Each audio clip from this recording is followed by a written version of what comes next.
particulier la gestion de la ponte. De ce fait, il sera donc important de maîtriser la technique du débécage pour améliorer votre productivité. En fait, le débécage ou encore épointage est une opération qui consiste à réduire le bec des volailles en général et particulièrement des poules pondeuses.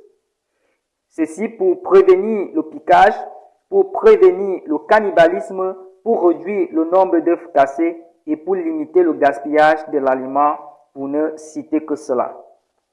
Cependant, pour réussir le débécage des poules, certaines mesures doivent être prises avant le débécage, pendant le débécage et après le débécage. Je t'invite donc de rester jusqu'à la fin de cette vidéo parce que ta productivité en œuf va largement dépendre de la qualité du débécage de tes sujets.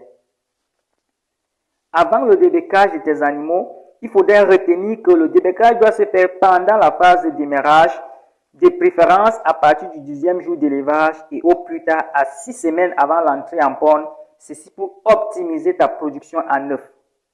Il faut également retenir que le débécage ne se fait pas chez les animaux malades.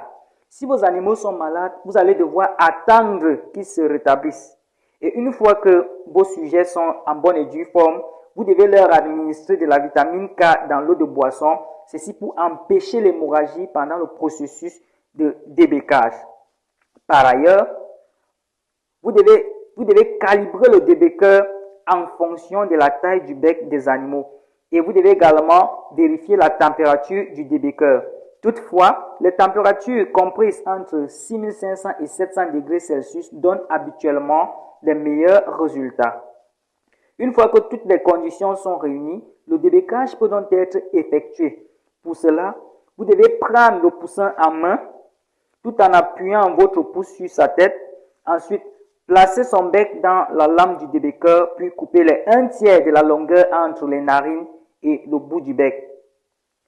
Et une fois coupé, vous devez prendre les dispositions adéquates pendant l'alimentation des animaux pour ne pas enregistrer des mortalités. Ainsi, vous devez, après le débécage, fournir aux animaux un anti-stress additionné dans l'eau de boisson.